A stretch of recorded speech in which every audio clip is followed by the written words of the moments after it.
As a host in the hospitality industry, can you use automation and new technology to connect with your guests without getting overwhelmed and without losing the human touch?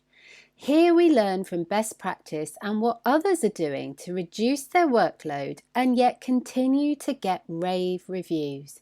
Welcome to episode 36. Glamping and unique holiday rentals are surging in popularity with the growing desire of customers to book holidays that deliver an experience. They are also the new business of choice for those wanting to improve their work-life balance. So how do you build a strong business like this that gives you the life you need and a great investment? I'm Sarah Riley and I want to share what I've discovered after being immersed in this industry for over 20 years to inspire you to find out more about what's going on. Welcome, this is the business of glamping and unique holiday rentals.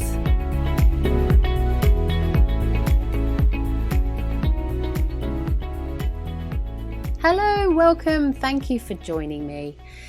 There's been a lot of lessons learnt in 2020, and actually after lockdown 1 there were numerous lessons learnt, especially around cleaning. How are we going to keep our spaces clean for our guests to keep them safe and keep us safe? Actually, at the beginning of that process, I started getting questions from my members asking me if I had any suggestions about how they could digitalise their information that they were sharing about their business, about fantastic things to do in the area while guests were staying with them, about all of those little snippets of information that you have to share with your guests around check-in and check-out and how to get things ordered, all of those really important things that help make a guest stay wonderful.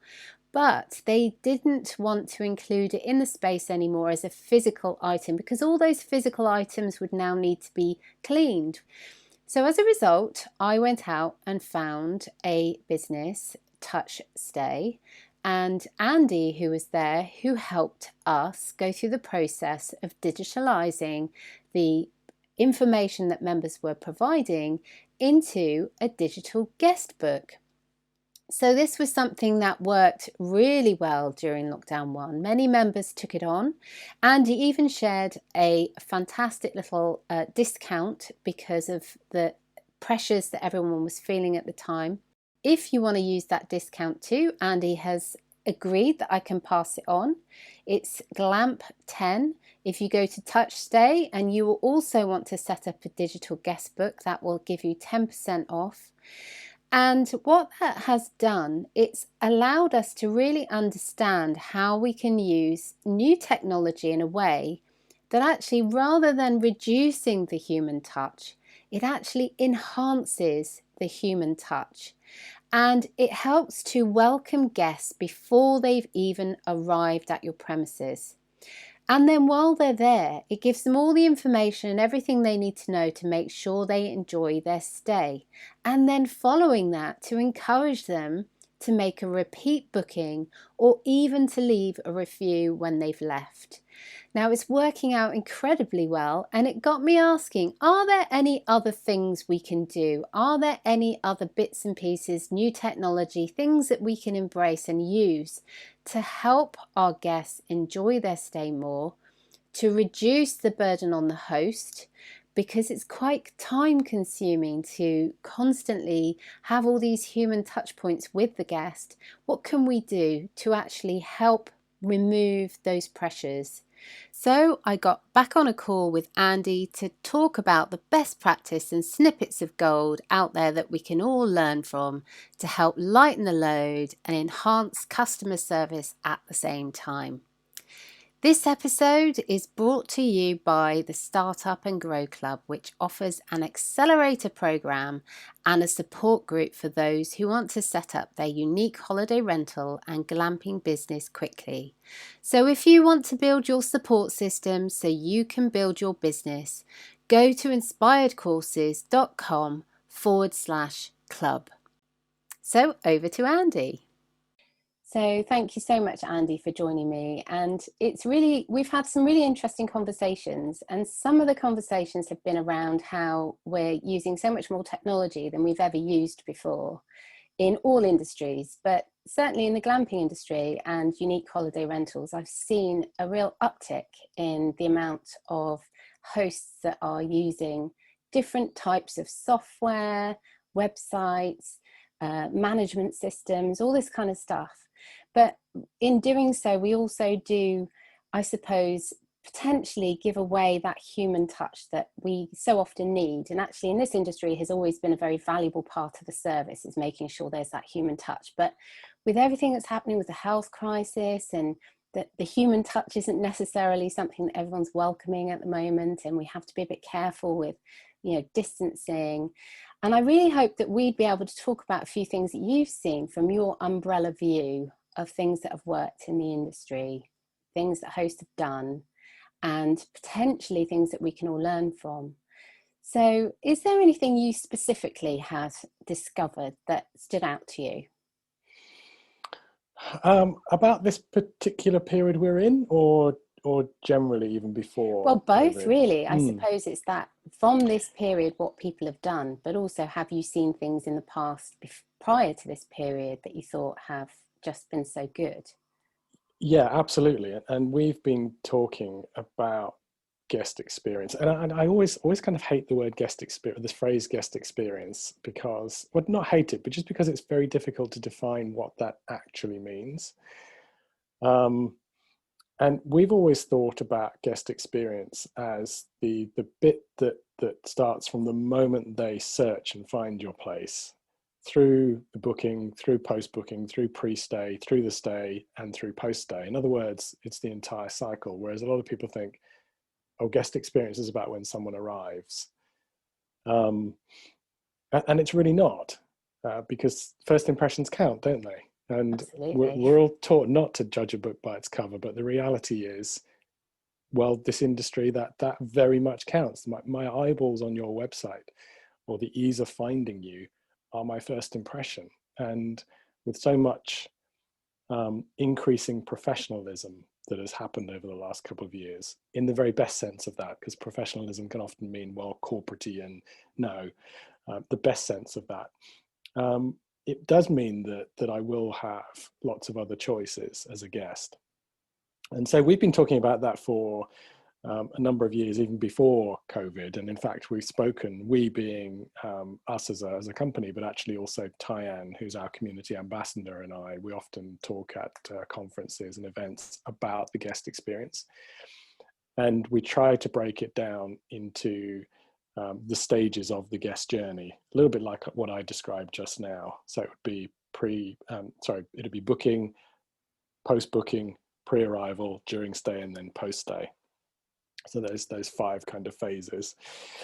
And we've got lots of really good examples of people doing fantastic things in each of those stages. The one that we very often case study, it's not a glamping one, but I don't think it needs to be a glamping one. I think that the lessons that we can learn from this are applicable to any form of accommodation. It's a customer of ours called Beside the Sea Holidays. They have about 45 places in Camber Sands on the south coast in the UK. And they, despite having 45 short-term rental properties, they manage to appear very personal in everything they do. So if you have a look at Beside the Sea Holidays website, you'll see very much it's Richard, Sophie, the 2 of them, the husband and wife team. But it's not just them, it's their son Arthur, and it's Dougal the dog. And those 4 are your team.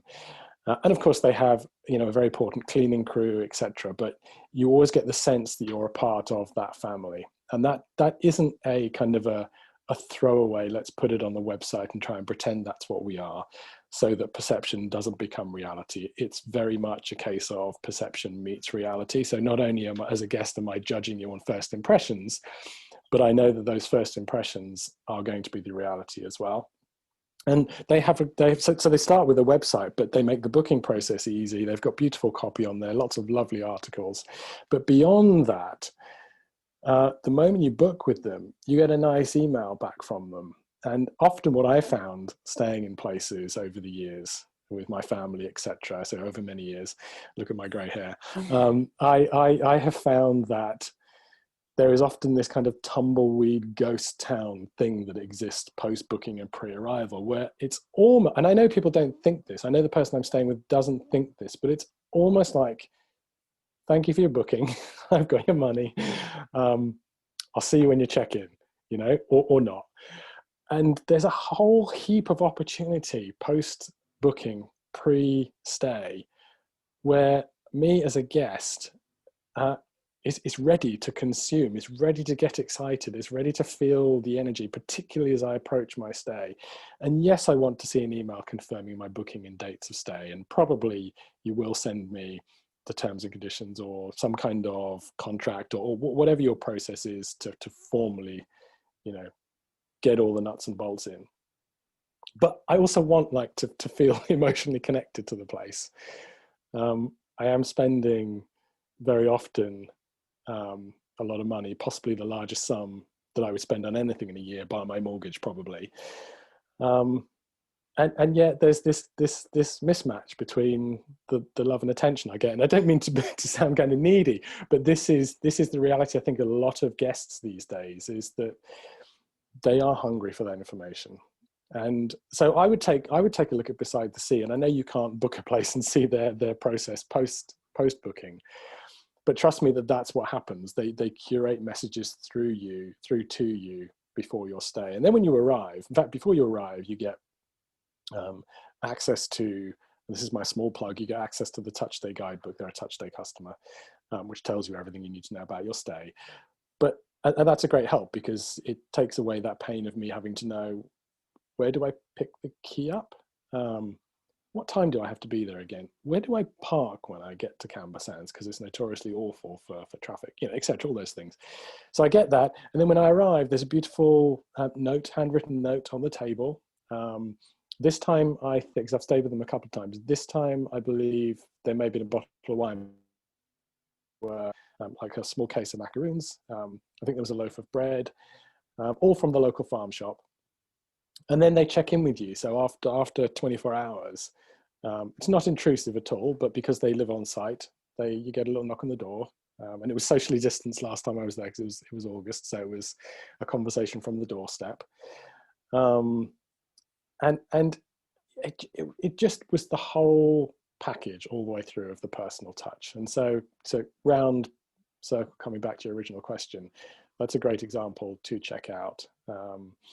And is the theme that we have been discussing a lot pre-COVID about the personal touch and combining that with technology.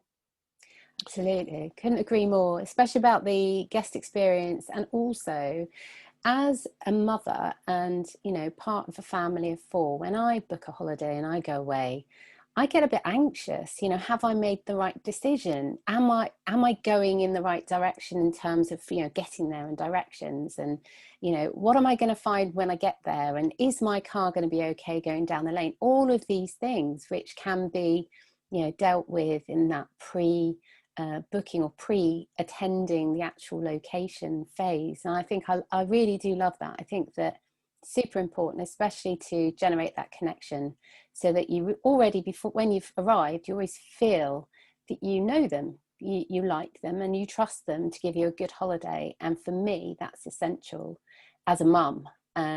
Yeah, I agree with you. I glossed over a little bit that sense of security, trust in experiencing something that I thought I'd bought versus the reality of it.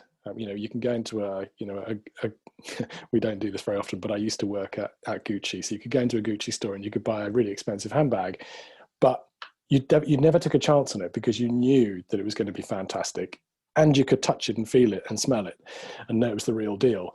But you can't often do that in our industry. And so the point you made is it's a really, really interesting one. It's not just about me wanting to feel emotionally connected and kind of loved in a way through my experience with you, but it's also, can you give me the good feeling that I'm staying with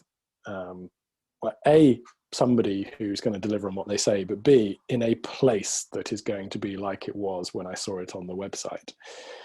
And sadly, I think there's still a huge chunk of us who aren't that sure when we book that we're going to get that. I think if we were to book a Premier Inn, my daughter's gone off to university recently, so I've been in and out of Premier Inns a lot over the last few months visiting universities, and I book them because, well, they're nice and affordable, but I know exactly what I'm going to get. And I'm not interested in an experiential kind of stay with them, but I know what I'm going to get, and I feel very secure about making that transaction. When you flip into the glamping world or the Airbnb world or the small boutique hotel world, the more sort of independent world, it's harder to know what that brand stands for and the reality of what you're buying. And I think there are a couple of things that you can do. So the first, obviously, is social proof. So I mean, if you've been operating for a while, hopefully you've got your reviews under control, and you've got a review snippet that you can put somewhere on your website, which links out to where they can read your reviews. And I think it's something that Richard and Sophie of Beside the Sea do. They use FIFO for their reviews, and FIFO have got two review standards. I think one is around experience and one is around quality. Or there's two differences, but in both cases they're pretty much butting right up on the 5.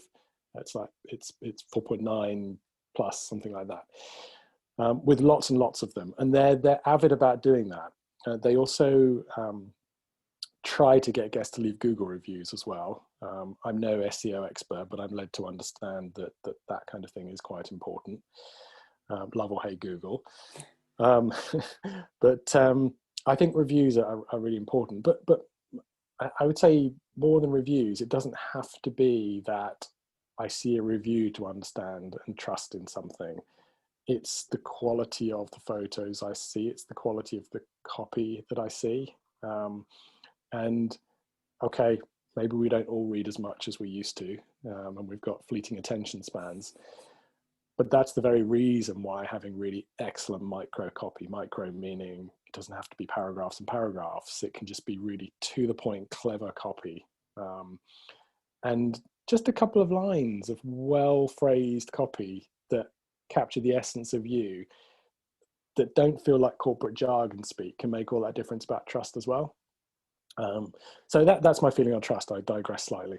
Yeah, no, absolutely. And I think the other thing that you hit on there is expectations. So once you set the expectations in the right place, you're much more likely to get a better review when people attend, because they know exactly what they're going to get. They don't have, both ways as well. So a lot of glamping sites, they might be down a dusty lane, and actually highlighting the fact that it isn't the cleanest entrance because that's what it naturally is, because it's, say, for example, in an old quarry that's been repurposed. It means you've got this amazing, beautiful location, but you do have a bit of dust. And so setting the expectation means that the reviews stay really good. And I'm no SEO expert either, but I do understand that Google is about to change its algorithm. And one of the major changes it's going to introduce is an experience from the user. And that could be the experience of people actually going through your website, but also the experience if you have an off-website service, such as guest accommodation or a glamping business, that they are also getting a good service when they are off Google. And so that comes obviously with reviews. So that's going to be part of that whole change. And they were going to do it before COVID, but my understanding is they pushed it to after COVID, and when things start settling down, to take the pressure off of businesses. But it's coming. And so people do really need to focus on their reviews across the web, not just on Google, but on social and social interactions and things like that. It's really interesting how it's all coming together. And it's important too, because it's a holistic thing. No one thing tells somebody if you're a good service or not. It has to be all of these elements coming together as a great big circle. So it's really interesting, and I will definitely look up that business. Is there anything else that you've seen in your travels across, this whole industry? From you really are spread across so many different countries and so many different parts of this industry. Something you mentioned there, I think, is quite interesting. It's how you turn something which might be perceived as a negative into a positive. So almost like a non-USP into a USP. And that's something that I've seen people do quite well. I can send you some examples after the call that maybe you could include in the notes, something for people to look at. Absolutely. But like you just described, it's a dusty road, or it's a potholed road. But the great draw of that is, you probably guess what I'm going to say. It's that you're about to experience something off the beaten path, and there's a spin there which nothing worth experiencing is ever particularly easy. So there's ways of flipping that around. I have read some things either on your forum or someone else's, I can't remember, about times when guests show up and the farmer has just put a load of manure out and it's the wind's blowing in the wrong direction, and that sort of stuff, of course, is hard to overcome in any positive way. But those are kind of outside your control. I think the ones that are in your control are well worth flipping around. So I'll send you a couple of examples of those. But I like the people that, and I've seen this a lot, I like the people that bring humanness to their words when they use technology. So the great one is in, and we do it as well on our products. So when you sign up, there's a free trial, and during that free trial period, you get a series of emails. Those emails are authored by me, but they're automated. So this is a concept that I think a lot of us can take on. Is maybe we've got a MailChimp account or a Constant Contact or one of these mail service programs, and that's a great use of technology. And I definitely encourage everybody to try where they can to use those platforms to nurture guests, both current and repeat, and try and stay in contact with those guests through regular updates, provided you've of course got the permission to do so. But that's the technology. The technology is useless without the right kind of words that are sprinkled in there. And the ones that I see doing it best are the ones that don't try very hard with the copy. They just write authentically, as if it's not necessarily as if it's them, but authentically, meaning what their brand stands for. And their brand doesn't mean I have to have a huge glamping site or a corporate business to have a brand. A brand is one individual. If you are warm, personal, friendly, or remote, professional, hands-off, both are 100% okay, provided you're conveying that in everything you do, and website, etc., which we've spoken about, but more importantly in those emails, that personality comes across.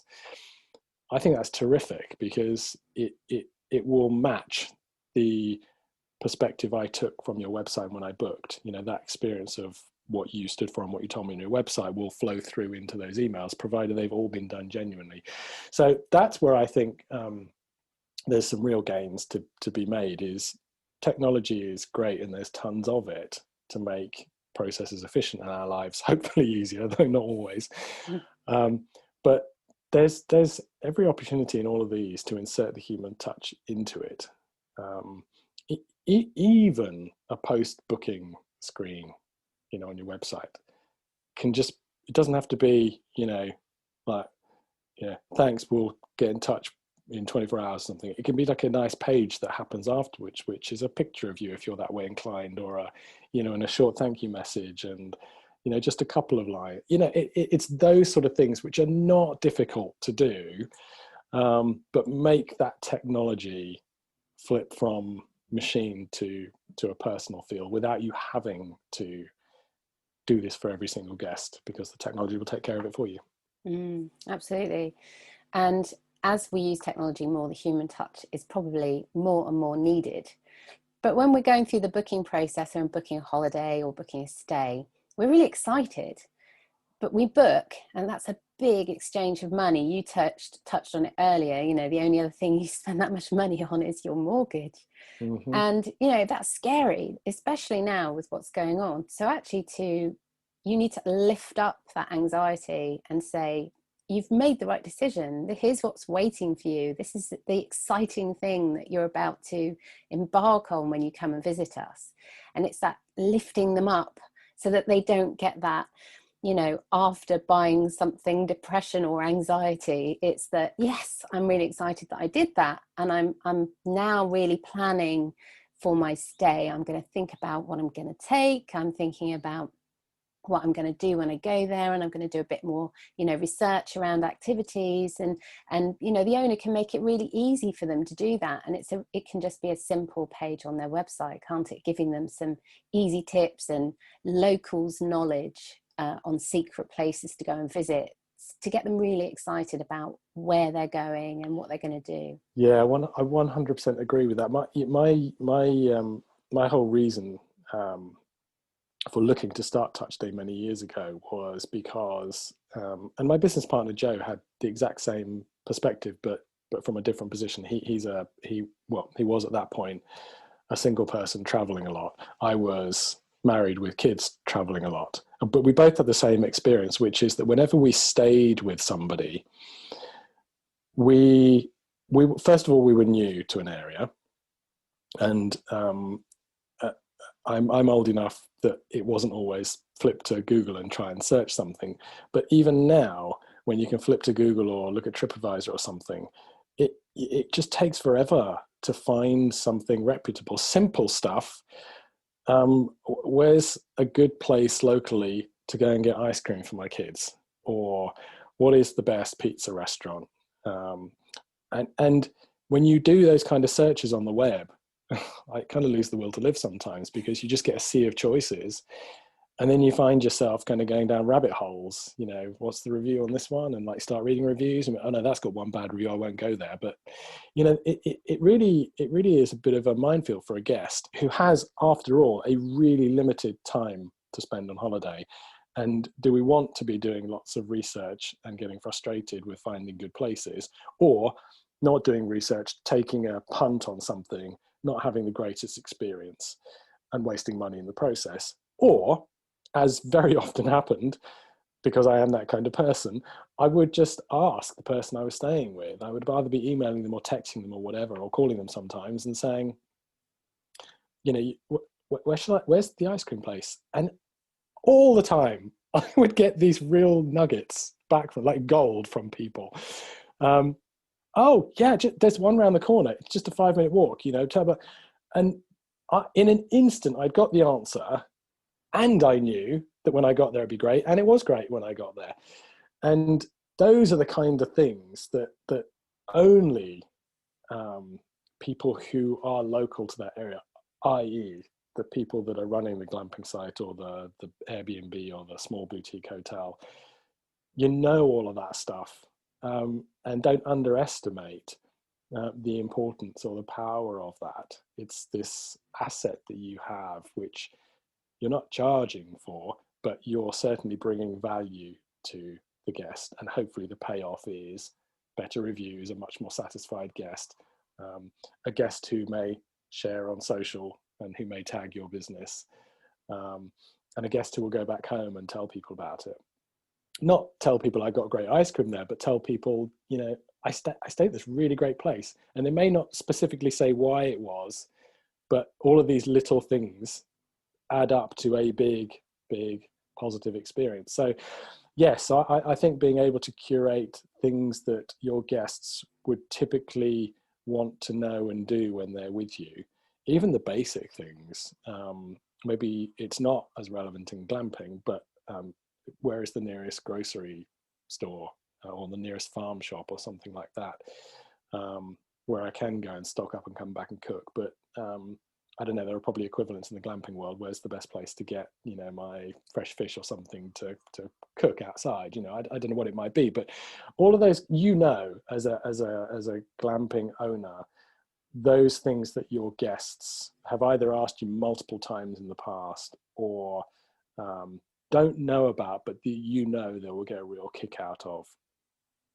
Package those things. And it doesn't matter whether you use a touch data to do it, or whether you use a Google Doc to do it, or whether you just have like a, maybe not so relevant in this day and age, but a simple laminated printout. I would say not. But I'm mentioning it because, of course, it's always been an option. So all of these things that that just get them in a format, in a package where you can share that easily with your guests, so that if they do, and they're not all going to read it, so you will still get that call or that text or that WhatsApp or something from the guest saying, and you'll sigh inwardly, hopefully not outwardly, and you'll be like, "Oh, I've told them this." All you have to do is direct them to the place where it is. So, go and have a look at this link where, I sent you, or don't worry, I'll send it to you now. What's your text number or whatever, and you just ping it to them. The moment you do that, they then see not only that you've answered the question, but there's also all these other things that you've packaged up for them, interesting things for them to do and see. So I would say gather up that stuff that's in your mind. Or maybe scattered around in various different leaflets and docs, and put it all in one place, so that your guest can have easy access to it. Absolutely. The host is obviously the expert of the local area, and they have so many nuggets of gold that they can share, particularly around, if they're, say, on the coast, they know the secret surf spots, and if they know the certain tracks that they can drive down to get to amazing places that other people don't know, maybe aren't quite so busy and things like that. But obviously reducing the workload for the host is also important, to be fielding and shielding themselves from all of these questions, which can so easily be answered in one place, is super important, because hosts are so busy. They are so busy.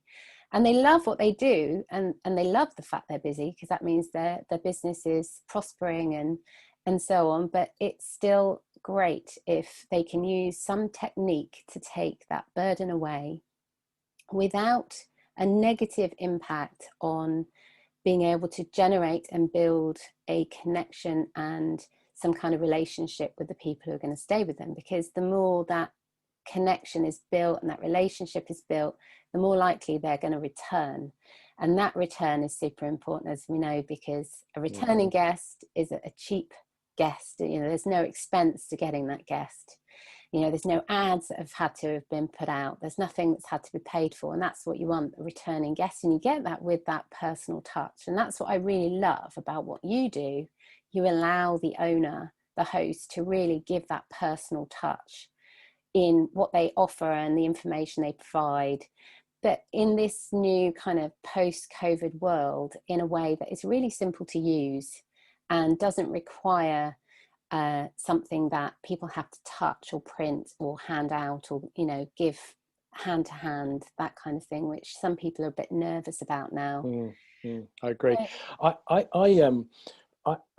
run a lot, and I always find it difficult to know where to run when I'm somewhere, and that's a really good example.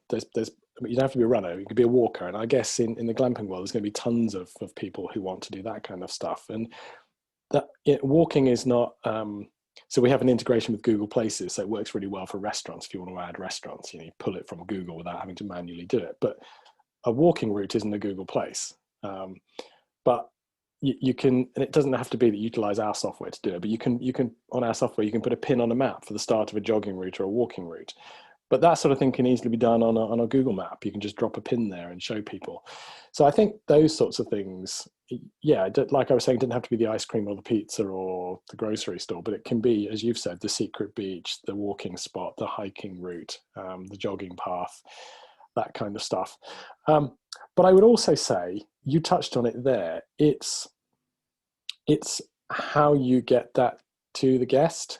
And it's one thing creating this lovely asset, but what we see is a lot of people make the mistake of thinking, I've done that, the hard work's done, and I can just put my feet up. I know you guys don't put your feet up, but in sense of this creating this asset, I can now wash my hands of that piece. Incorrect, because unless you get it to guests, unless you make the guests know that it's there, it's lost, it's wasted effort.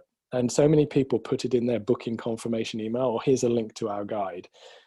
Or they don't do that. They do send it to the guest separately in a separate email. You, by the way, using technology. So if you've got whether you use a management system and you've got emails that automate through that management system, or if you don't have a management system and you're doing this from your Gmail account or Hotmail or whatever, or your business account, you can just create templates, email templates in there, and you've got your own processes. So at some point in there, just add another email, but don't assume that one email is then going to be this moment where the guest goes, oh, and fantastic, and yeah, I'm never going to ask you a question again. That's not going to happen.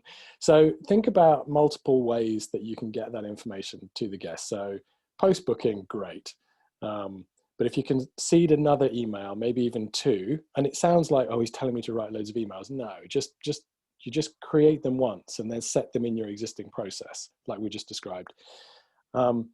And in the content of that, it isn't, oh, I've created a great set of information here for you, click here. It would be, we've created a really rich guide for you that includes this and lots of other information, bullet, how to find us, what time check-in is, what the Wi-Fi, whatever, we always say, whatever your top 3 to 5 frequently asked questions are from past guests, put those as your bullets.